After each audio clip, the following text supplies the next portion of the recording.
There's a misconception that having someone armed on campus in and of itself is going to prevent an assailant from wanting to target that campus. It's just not true. Tonight, pushback on an Idaho bill that aims to bring more guns into classrooms. House Bill 415 would allow any staff member to be able to carry a concealed firearm inside of schools. It's something supporters say would enhance safety for teachers and students in the event of a school shooter situation. Our Jordan Smith has the story. Under this bill, any staff member, whether that be a volunteer or a teacher, could carry a concealed firearm inside of a school, like Prairie View Elementary, for example.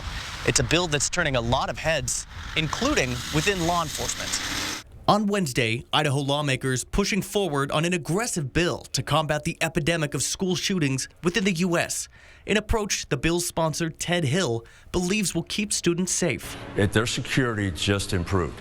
Always remember, there's many other threats, terrorist threats, whatever. Now we get these people that can defend them. As it stands today, Idaho law says teachers can carry a concealed firearm within the school, so long as that's approved by the school board. This bill would override the need for the school board's approval. Under the current bill, the school district has no say in setting regulations or training requirements.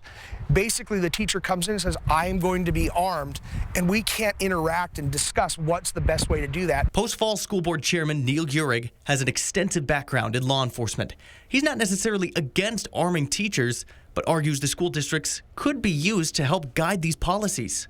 Interestingly, a group left out of this conversation were student resource officers. Morgan Ballas, an SRO in southern Idaho, calls this a reactionary approach. This bill wants to arm teachers for an incident that has already happened. And realistically, an incident where students or staff members have already been murdered. Ballas and the IBSRO isn't against teachers arming themselves, but believe a more proactive bill could be used, which could help prevent these shootings rather than responding to them. There's a misconception that having someone armed on campus in and of itself is going to prevent an assailant from wanting to target that campus. It's just not true.